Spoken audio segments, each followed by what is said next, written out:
Hello friends. Sorry. स्वागत है आपका अपने YouTube channel new academy official में। उम्मीद करते हैं आप लोग अच्छे होंगे और अपनी तैयारी को बेटर ढंग से कर रहे होंगे। तो फ्रेंड्स, प्रीवियस वीडियो में आपने मैंगो के बारे में सारी चीज़ें जान चुके हैं और उससे बाहर जो है फ्रेंड्स आने की संभावना बहुत कम है। आप उसको अच्छे से तैयार कीजिएगा, 1 से 2 बार रिवीजन जरूर करिएगा ताकि जो है आपका भूले ना। वैरायटियाँ जो हैं अच्छे से आपकी तैयार हो जाएंगी। ठीक है, वहां से क्वेश्चन बनेगा। एक आज एक इम्पॉर्टेंट क्रॉप है, जो है हम लोग सीखेंगे बनाना। बनाना के बारे में पूरी क्लास को आज कवर करने वाले हैं। ठीक है, तो बनाना में देखेंगे आप बेसिक चीजें, जैसे कि प्रीवियस वीडियो में बता दिए थे कि उसका स्टोरेज टेम्परेचर कितना होना चाहिए, 13 डिग्री सेल्सियस होना चाहिए। रिलेटिव ह्यूमिडिटी कितना होना चाहिए, तो कितना होना चाहिए, 85 से 95 होना चाहिए। मूसा पेरिडेस की है, मुएसी फैमिली है। डिप्लॉयड ट्रिप्लॉयड भी होता है, इसके क्रोमोसोम नंबर 22 होता है, 33 होता है। ठीक है, तो ये हमने आज जो है इसको हमको सीखना है। ठीक है, आइए हम शुरू करते हैं, बनाना को शुरू करते हैं। केला।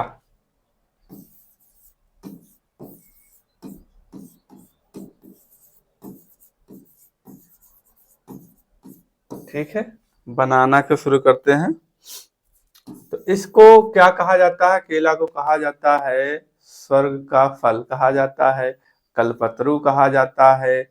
और सबसे कह सकते हैं कि इसमें कार्बोहाइड्रेट ज्यादा पाया जाता है। लगभग लगभग 26% कार्बोहाइड्रेट पाया जाता है। शुगर भी 26% के आसपास पाया जाता है। ठीक है, तो इसको कहा जाता है एनर्जी फ्रूट। ठीक है, इसको एनर्जी फ्रूट के नाम से भी जाना जाता है। ठीक है, तो आइए अब लिखते हैं इसको। जो है बुद्धि एवं स्वर्ग का फल तो इसको कहा ही जाता है। ठीक है, तो आप पहले बेसिक चीजों को लिख लीजिएगा।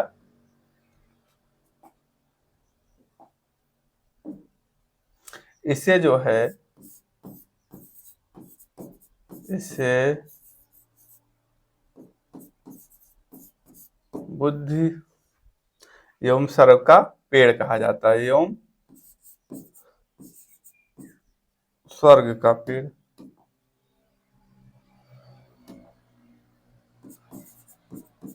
स्वर्ग का पेड़।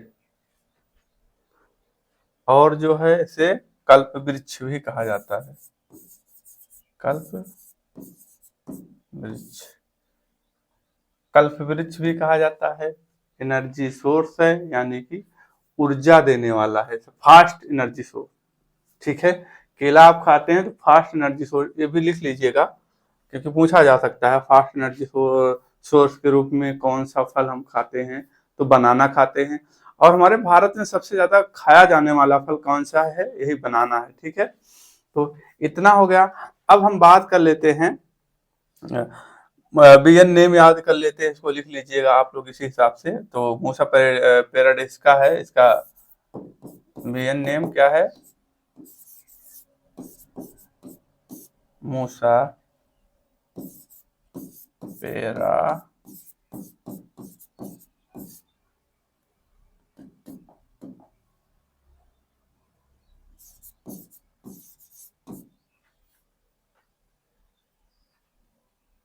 पेराडिसिका, मूसा पेराडिसिका है। ठीक है, यानी कि, और इसकी फैमिली क्या है? मुएसी है। फैमिली क्या है आप लिखेंगे? मुजेसी।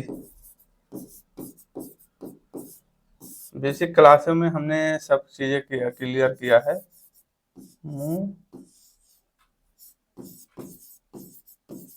मुजेसी। क्रोमोसोम उत्पत्ति की बात कर लेंगे, ओरिजिन प्लेस की बात कर लेंगे हम।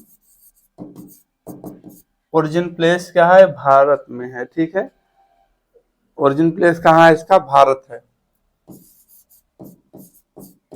भारत में और किनका किनका ओरिजिन प्लेस है साथ में यहाँ लिख लेंगे। जो है कागदी नींबू जो है, काग कागजी नींबू, सस्ते सस्ते कह सकते हो। कागजी नींबू हो गया, बेल हो गया, फालसा, और जो है आपका जामुन। ये जो है हमारे भारत में होते हैं, जिसके रेट कम होते हैं, लगभग लगभग हम उन्हें कम यूज करते हैं, कम खाते हैं। तो ऐसे फलों का उत्पादन हमारे भारत में किया जाता है, हमारे भारत में इनका ओरिजिन प्लेस है। ठीक है, क्लियर हो गया दोस्त। इसके बाद हम अब जो क्रोमोसोम की बात करते हैं, डिप्लॉयड है क्रोमोसोम क्या होता है, 2n बराबर होता है, 3n भी होता है। तो 3n क्या होता है, जो होता है 33 होता है, यानी कि तिगुणित खाने वाला होता है ये।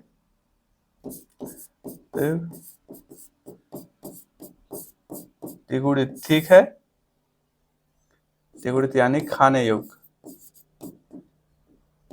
खाने योग्य, ठीक है, खाने योग्य फल, खाने योग्य फल हो गया। अब केला एक डिप्लॉयड होता है, डिप्लॉयड यानी 2n होता है। केला, केला कैसे होता है, डिप्लॉयड होता है। केला जो है डिप्लॉयड, डिप्लॉयड, ठीक है। डिप्लॉयड बोले तो 2n बराबर कितना होता है, तो आप बताएंगे 22 बताएंगे। तो ये जो है जंगल वाला होता है, जंगल बंदर के नाम से भी जाना जाता है। आप लिखेंगे जंगली, जंगल आबलिक बंदर, ठीक है। तो और इसकी एक वैरायटी कौन सी है, आप ध्यान रखिएगा, लेडी फिंगर होती है। लेडी, भिंडी का जो नाम है वही इसका फिंगर, इसकी वैरायटी है। क्लियर हो गया। और सीडलेस बनाने के लिए भी जो है कौन सी हर्बिसाइड का यूज करते हैं, तो 2,4-D का यूज करते हैं। ठीक है फ्रेंड्स, तो अब हम बात करते हैं जो पुष्पक्रम होता है उसकी हम बात करते हैं। ठीक है, चलिए पुष्पक्रम की बात करते हैं अब हम। इन्फ्लोरेंस, पुष्पक्रम की बात करेंगे तो इसका पुष्पक्रम कैसे होता है, स्फटिक होता है। ठीक है, स्फटिक पुष्पक्रम बोले तो जिसमें जो खोल होती है, जैसे कि हम कहें इसका पुष्पक्रम क्या है, पहले लिखेंगे आप, पुष्पक्रम लिखेंगे, पुष्पक्रम क्या होता है, स्फटिक, यानी कि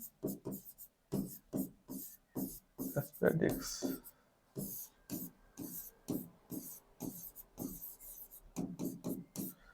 स्फटिक होता है। तो ये जैसे कि आपका इसमें कौन कौन से एग्जाम्पल आ जाएंगे, आपका मक्का, नारियल, मक्का हो गया, नारियल हो गया आपका, केला तो है ही है, केला, और स्फटिक मतलब क्या होता है, जैसे कि ये आपका ये मक्का हो गया ना, ये देखो ये मक्का हो गया, ये मक्का का बाल हो गया। और इसमें आप देखेंगे ये चीजें जब देखेंगे ना, ये चीजें जैसे कि ये हमारी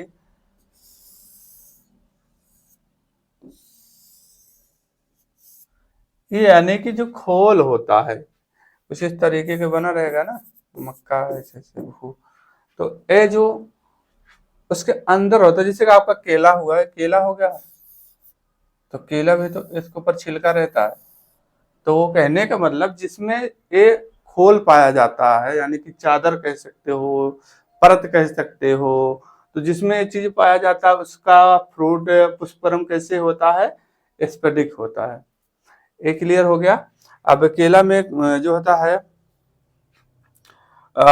है आप केला में कौन सा फूल बनता है, केला में कौन सा पुष्पक्रम में फूल बनता है, तो केला में आप लिखेंगे, केला में कौन सा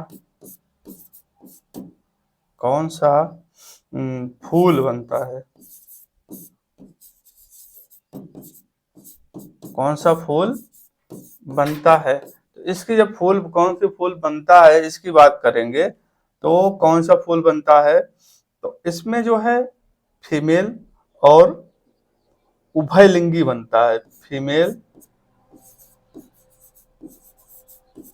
प्लस बाइसेक्सुअल, उभय लिंगी। अभी हमने आपको याद होगा, आम में जब हम बताए थे आपको, आम में क्या बताए थे, मेल प्लस बाइसेक्सुअल यानी कि उभय लिंगी क्या है आम में। और इसमें क्या है, बनाना में क्या है, फीमेल प्लस बाइसेक्सुअल मतलब उभय लिंगी, केला में हो गया। अब इसके बाद आपका जो हम पढ़ेंगे अभी जो है पपीता पढ़ेंगे, तो उसमें क्या होगा, मेल भी होगा, फीमेल भी होगा और बाइसेक्सुअल भी होगा, किसमें, पपीता में। ये पॉइंट को आप इसी तरीके से लिख लीजिएगा, ठीक है। क्लियर हो गया इतना बात, हम आगे बढ़ते हैं, नोट डाउन कर लीजिएगा। चलिए अब हम बात करते हैं, हमारा पुष्पक्रम की बात हो गया, अब हमें क्या देखना है, पुष्पक्रम हो गया, अब हमें देखना होगा बनाना में फ्रूट टाइप कैसे होता है। तो फ्रूट टाइप जो होते हैं, जो गुच्छे में दिखते हैं, तो उसमें हमने क्या बताया था, जनरल वालों क्लासों में पूरा बेरी का क्लियर करा दिया था ना, ठीक है। एरिका नट का भूल गए नहीं होंगे ना, एरिका नट क्या होता है, फुल टाइप फ्रूट प्रकार बेरी होता है। तो यहाँ अब आपको लिखना है यहाँ आपको फल प्रकार, यानी कि बनाना का फल प्रकार लिखना है आपको, ठीक है।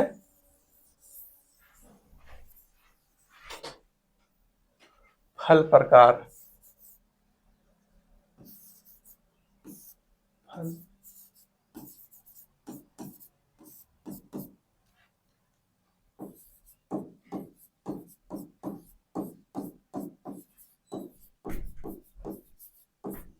बेरी होता है। तो कहने का मतलब जो गुच्छे में लगते हैं, जो गुच्छे में लगता है उसका फल प्रकार लगभग क्या होता है, बेरी होता है, ठीक है। इतना बात को आपको ध्यान रखना है।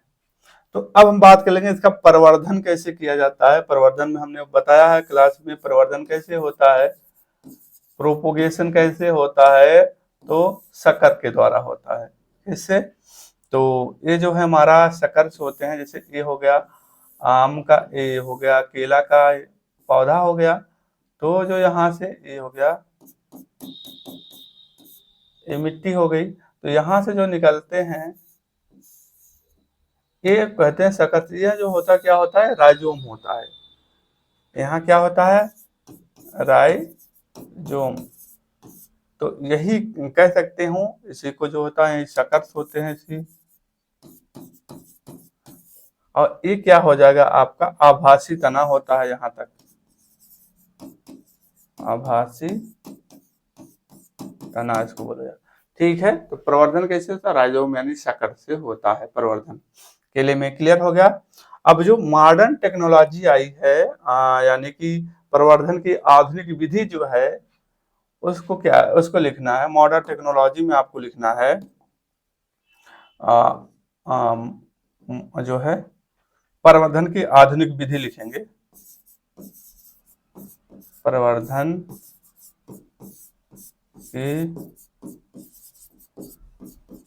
आधुनिक विधि या मेथड। क्या होता है आधुनिक विधि मेथड, टिश्यू कल्चर होता है, ठीक है। तो क्या होता है, टिश्यू कल्चर अपनाते हैं, टिश्यू कल्चर अपनाते हैं,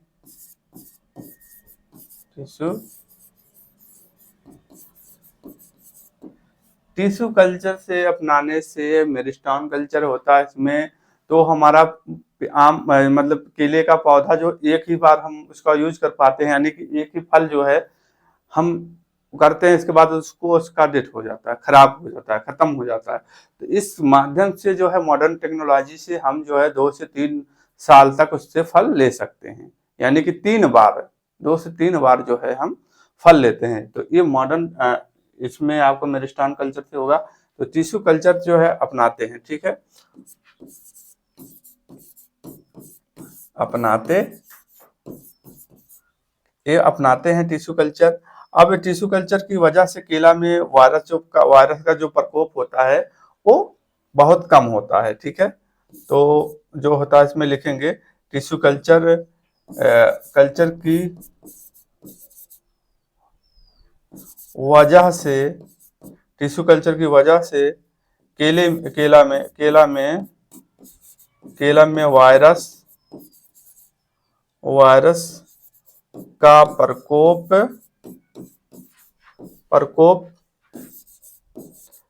कम होता है। तो वायरस जो लगता है उसका प्रकोप कम होता है, बहुत ही इम्पोर्टेंट है। तो इसी में जो, तो यही जो है मेरिस्टॉन कल्चर होता है। मेरिस्टम।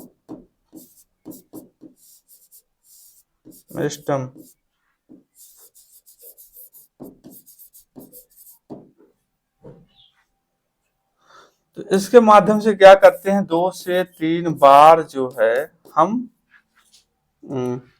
2 से 3 बार हम कटाई करते हैं। ठीक है, ये चीजें थी इसमें, ये बिंदु को ध्यान रखना, 2 से 3 बार हम कटाई करते हैं आधुनिक विधि से। ठीक, अब एक आता है रूटिंग विधि जो होती है, किस पे किस में अपनाते हैं रूटिंग विधि, आपको ध्यान रखना पड़ेगा। रूटिंग विधि क्या है, रूटिंग मेथड पूछ लेगा। रूटिंग विधि किस में करते हैं, तो एक पहले तो गन्ना में करते हैं, और इसके बाद बैगन में भी करते हैं, और इसके बाद आपको केला तो लिखना ही लिखना है। इस बिंदु को आप ध्यान रखिएगा। ठीक है, अब बात कर लेते हैं क्लाइमेटिक। तो ये जो है उष्ण में हमने बताया है क्लाइमेटिक, उसमें क्लास में हमने बता रखा है ना, वो बनाना हुआ, आम हुआ, केला हुआ, अमरूद हुआ, ये आपके किस जलवायु में होते हैं, उष्ण जलवायु में होते हैं। अमरूद को हमने अपवाद में बताया है। ठीक है, तो अब लिखिए क्लाइमेट, आप तो क्लाइमेट आप लिख लीजिए ना, उष्ण जलवायु में होता है। और पीएच कितना होना चाहिए, तो पीएच जो है आपका 7 से कम होना चाहिए, यानी कि 5.5 से 6.5 होना चाहिए। पीएच भी लिख लीजिए, 5.5 से साढ़े मतलब 7 से कम, यानी 5.5 से 6.5 के बीच में पीएच होना चाहिए, और उष्ण जलवायु होना चाहिए। क्लाइमेट क्लियर हो गया। चिलिंग इंजरी आती है, चिलिंग इंजरी। ठीक है, ये इंपॉर्टेंट है, इसको लिखिएगा चिलिंग। चिलिंग इंजरी कितने डिग्री सेल्सियस, 12 डिग्री सेल्सियस पे होता है। चिलिंग क्षति किस में ज्यादा होता है, पहले लिखेंगे चिलिंग इंजरी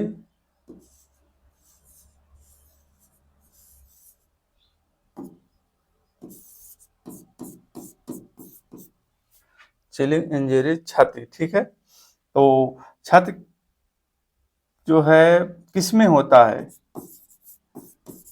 किसमें सबसे ज्यादा, तो पपीता में होता है। किसमें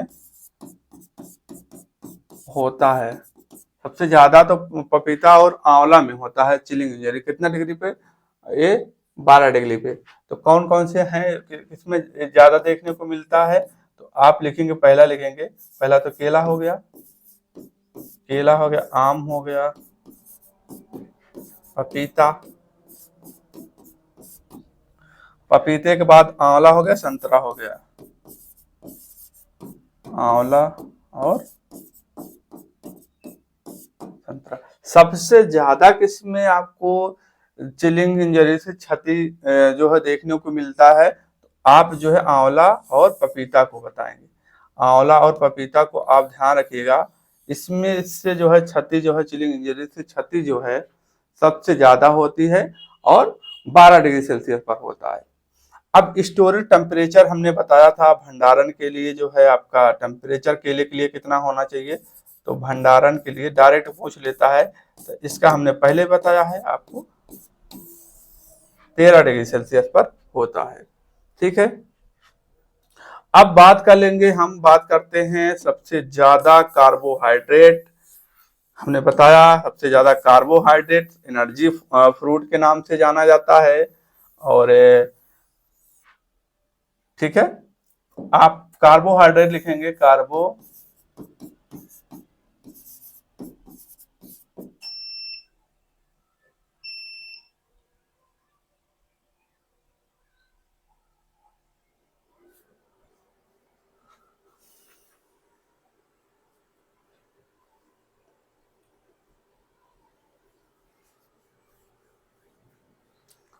तो कार्बोहाइड्रेट जो है फ्रेंड्स सबसे ज्यादा इसमें पाया जाता है, 26% जो है कार्बोहाइड्रेट पाया जाता है।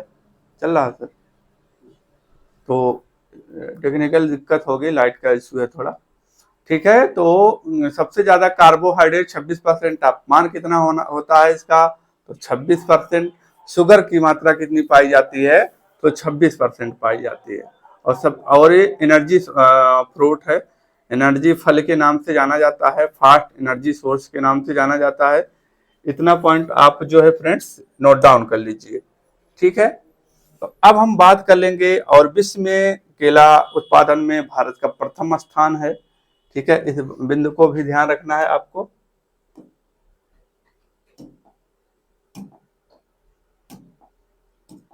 ठीक है, तो और भारत में जो है, भारत की बात करेंगे, प्रथम स्थान है।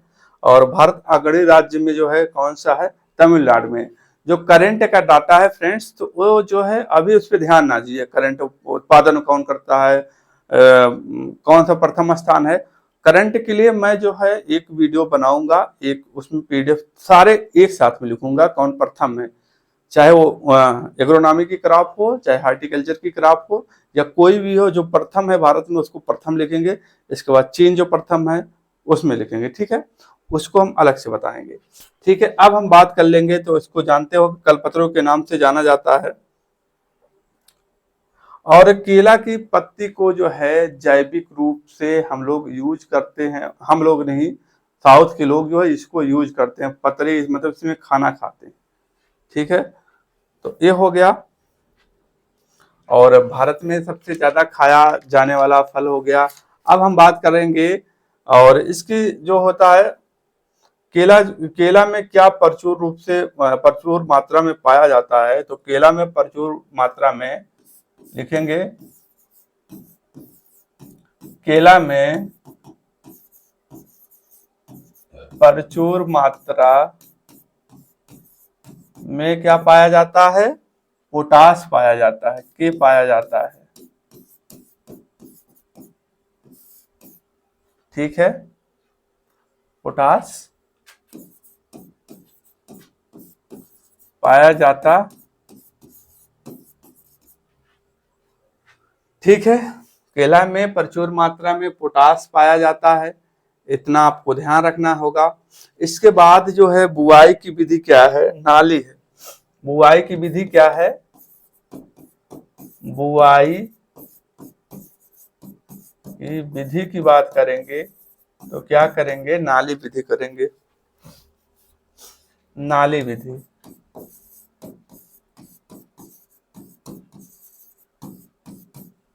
ठीक है, तो नाली विधि हो गया।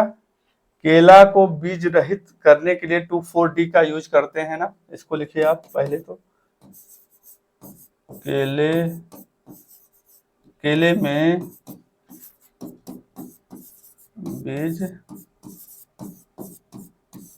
बीज रहित करने के लिए, बीज रहित करने के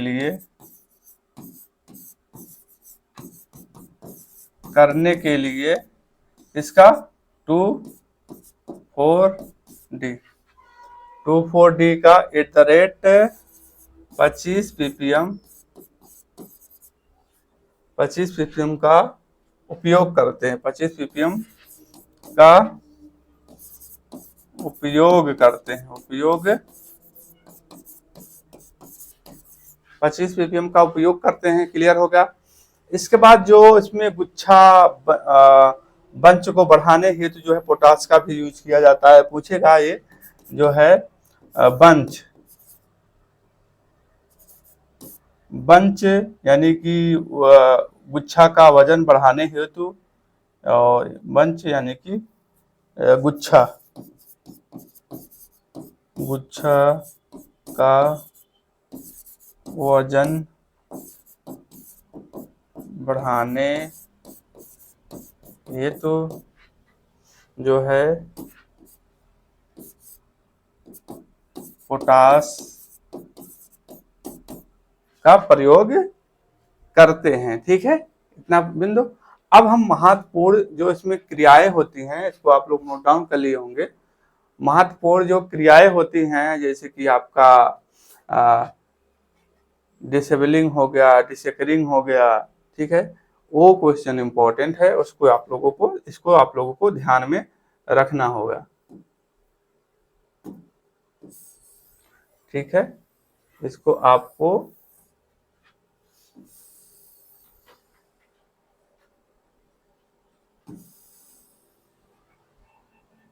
ठीक है, तो आपको क्या ध्यान रखना है, महत्वपूर्ण बिंदु में देखेंगे आप महत्वपूर्ण क्रियाएं, हेडिंग डालेंगे महत्वपूर्ण क्रियाएं। महत्वपूर्ण क्रियाएं की बात करेंगे। पहला क्रिया क्या होती है, आपको पहले पॉइंट पे लिखना है क्या, पहले पॉइंट पे लिखना है आपको जो होता है डिनेबलिंग।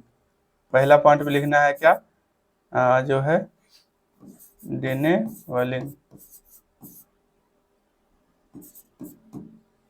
डिनेबलिंग एक लिखना है। इसी के साथ में दूसरा भी आप लिख लेना है, डिसकरिंग।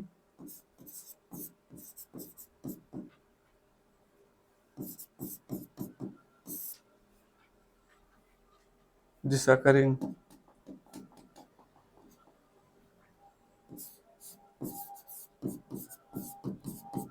डिसकरिंग एक और क्रिया होती है इसमें बनाना में, मेटाकिंग।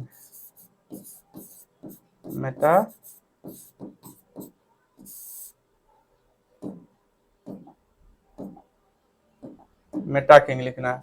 तो इसको और इसको तीनों क्रियाएं जो होती हैं, महत्वपूर्ण क्रियाएं होती हैं, तो इसको आपको ध्यान रखना है। इसको इस डिनेबलिंग कब किया जाता है, जैसे कि ये आपका जो है ये आपका पत्ता हो गया, किसका, ये आपका पेड़ हो गया, आप केले का, ये आपका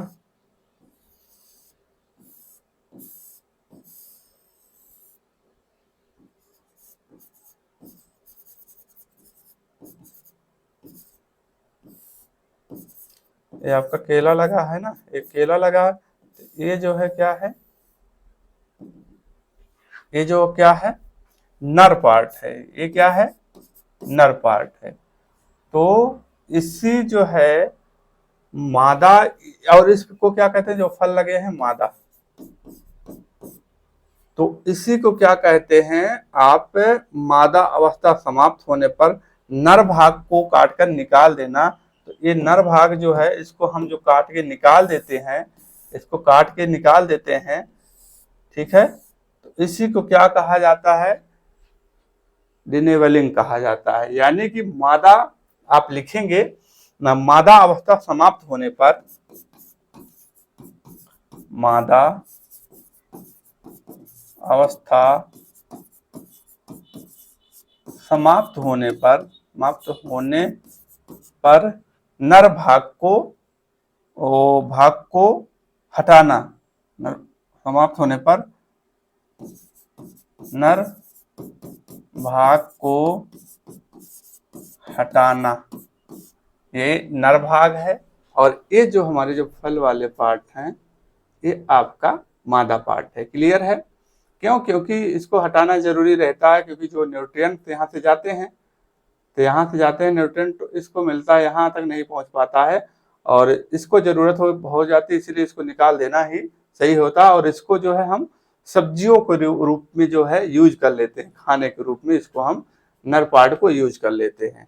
ठीक है, अब डिसकरिंग आता है। डिसकरिंग जो है 40 से 45 दिन में के बाद आता है, यानी कि जो डिसकरिंग यानी कि शक्कर को पौधे से अलग कर देना। ठीक है, उसे क्या कहा जाता है, डिसकरिंग कहा जाता है। डिसकरिंग कब होता है, तो आप 40 से 45 दिन बाद शकर्स को हटाना, शकर्स को हटाना। क्या कहलाता है? डिसकरिंग कहलाता है। शकर्स जानते हैं ना आप, यहाँ से निकलते हैं जो छोटे छोटे पौधे, तो उनको शकर्स बोलते हैं। उनको शकर्स को कितने दिन बाद निकाल देते हैं? 40 से 45। शकर्स को हटाना, ठीक है। मेटाकिंग किसे कहते हैं? तुड़ाई के पश्चात पेड़ों को हटाना या काटना मेटाकिंग कहलाता है। जिसे हम तुड़ाई के पश्चात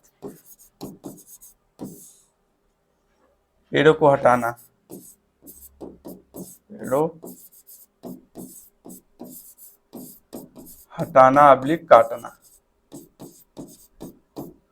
क्या कहलाता है? मेटाकिंग कहलाता है। 45 से इसको कटाई का कितने ऊपर से करते हैं?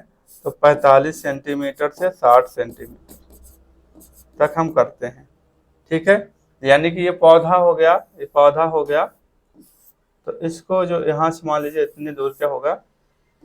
40 से 60 सेंटीमीटर, इसको हम अलग कर देते हैं, ठीक। इसको बोला जाता है मेटाकिंग कहा जाता है, ठीक है। अब हम बात कर लेते हैं जो इसमें एक क्रिया और की जाती है। प्रोपिंग जो है क्रिया किसमें की जाती है? तो आप सहारा देना, यानी कि प्रोपिंग जो है सहारा देना। प्रोपिंग किसमें किया जाता है? आप उसी में लिख लीजिएगा। प्रोपिंग जो होता है किसमें किया जाएगा? प्रोपिंग पूछेगा प्रोपिंग किसमें की जाती है? तो प्रोपिंग जो है यानी कि सहारा देना, सहारा देना किसमें किससे संबंधित है? तो ये भी केले में संबंधित है, ठीक है। अब इसमें जब आप इतना आपको याद हो गया, आप अब इसमें जो इसके डिस्टेंस कितने लगाना चाहिए, कितने दूरी पे लगाना चाहिए, उस बिंदु को आपको ध्यान में रखना है, ठीक है।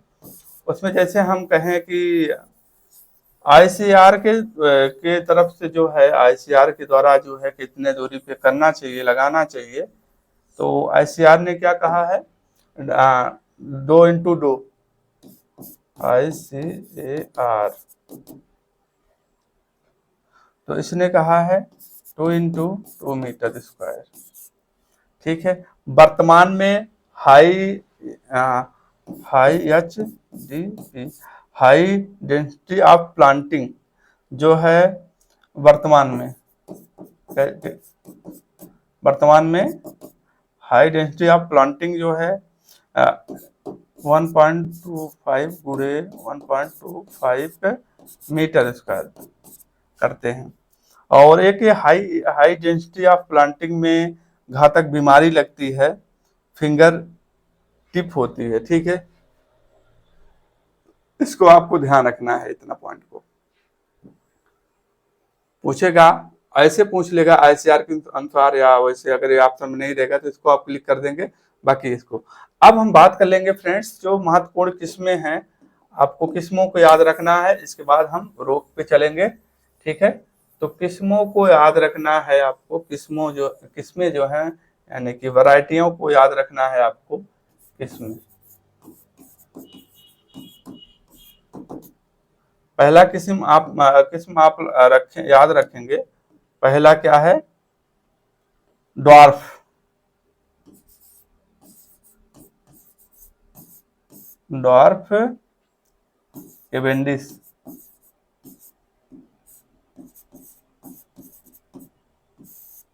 ड्वार्फ कैवेंडिश अधिक उत्पादन देती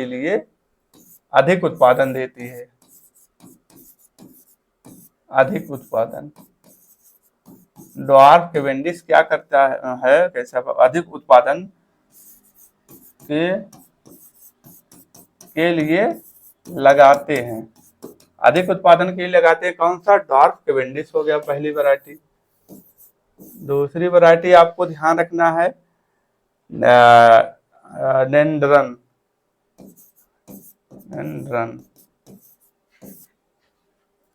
ये जो है नेंड्रन क्या है? चिप्स के यूज में किया जाता है, यानी कि वैरायटी का यूज हम किसमें करते हैं? इस फल का यूज किसमें करते हैं? चिप्स बनाने के लिए ज्यादा उपयोग करते हैं, चिप्स बनाने में। पूछ लेगा चिप्स बनाने के लिए कौन सी वैरायटी जो है बनाना की यूज करते हैं, तो नेंड्रॉन।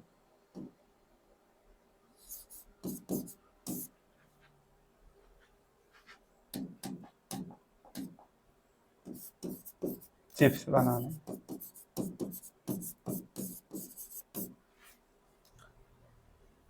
और एक वैरायटी आएगा रोबस्टा भी है, रोबस्टा। ठीक है, तीसरा नंबर पे लिखेंगे हिल बनाना, जो जैली बनाने हेतु प्रयोग किया जाता है। हिल बनाना, हिल बनाना, जैली बनाने हेतु प्रयोग करते हैं, हेतु जैली बनाने हेतु प्रयोग करते हैं। चल रहा है, चलिए, जैली बनाने हेतु जो है प्रयोग करते हैं। ठीक है, तो अब हम बात करते हैं एक और मंथन आता है, एक वैरायटी मंथन हो गया, मंथन और अमृत सागर, मंथन हो गया, अमृत सागर हो गया। आपका डिप्लॉयड वैरायटी आएगा लेडी फिंगर, लेडी फिंगर। ठीक है, इसको ध्यान रखना है। और एक आएगा गोल्ड फिंगर, लेडी फिंगर हो गया, यहाँ लिखेंगे आप क्या है, gold finger, gold, gold finger हो गया। और मोटा हो गया, और एक आता है मोटा, मोटा और पुवन, पुवन, पुवन जो है उत्परिवर्तित किस्म है। और जो है चंपा भी है, इसकी एक वैरायटी, चंपा भी याद रखना है आपको। ठीक है,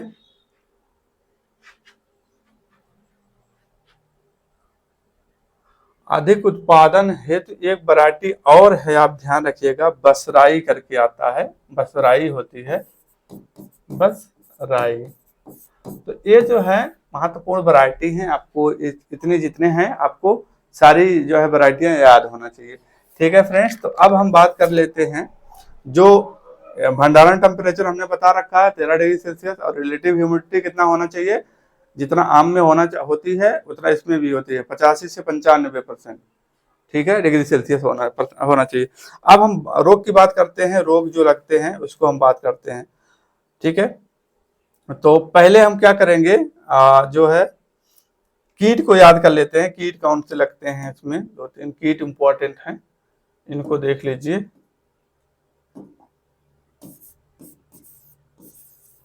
कीट है उसको देख लेते हैं, इसके बाद जो है अपना टॉपिक जो है समाप्त होने वाला है। ठीक है, चलिए, तो महत्वपूर्ण जो कीट है उसको लिखना है। केला का एक प्रकंड घ्रूण होता है, पहला लिखेंगे, कीट में लिखेंगे केला का प्रकंद घूर्ण, घ्रूण होता है। ठीक है, तो एक ये हो गया। इसके बाद एक एफिड लगता है, एक कीट और है एफिड। बस इसमें यही ध्यान रखना है कि एफिड होता है, केले में से तो कीट बहुत कम लगते हैं, फल में कहाँ, फल में कभी लगता है, देखिए नहीं तो दो, एक एफिड है, एक आपका ए है, इसको आपको ध्यान रखना है। ठीक है, इसको परक्रमण यानी कि राइजोम बिबिल, और एफिड को क्या कहेंगे, एफिड।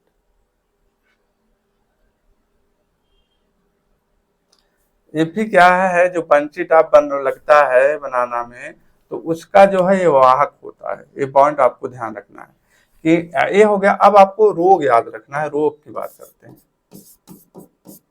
रोग जो होते हैं, एक होता है फ्यूजोरियम ऑक्सीस्पोरम, रोग जो है कारक है, कवक द्वारा होता है, किससे संबंधित है, तो आप बताएंगे केला से, बनाना से संबंधित है। क्या है, फ्यूजेरियम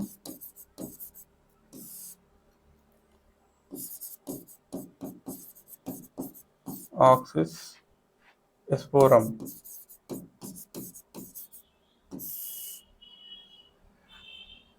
कवक द्वारा। मृदा जनित कवक द्वारा ये रोग होता है। और प्रतिरोधी किस्म क्या है, तो आप बताएंगे पुवन, पुवन है।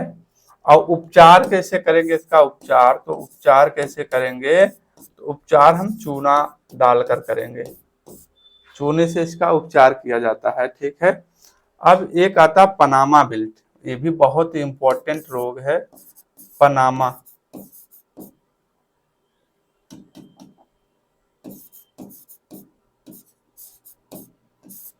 पनामा, पनामा जो है, पनामा बिल्ट,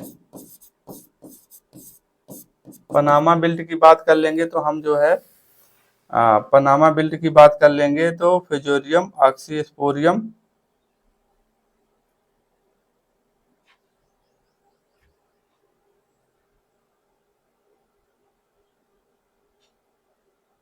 तो इसी को फ्यूजेरियम ऑक्सीस्पोरियम भी पनामा को ही कहते हैं। ठीक है, तो ये हो गया। और एक आपको और ध्यान रखना है, बंची टॉप, क्या रखना है, मंथ्या बंधना। आप इसको बंची टॉप इंग्लिश में याद रखेंगे तो सही रहेगा। बंची टॉप कैसे होता है, वायरस द्वारा, वह एफिड इसका वाहक होता है, वायरस द्वारा, वायरस जनित रोग है, वायरस द्वारा वह एफिड वाहक।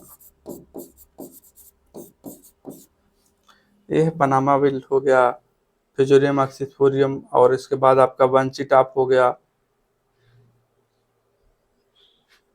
ठीक, तो ये हैं आपके, आपको बंची टॉप याद रखना कैसे होता है।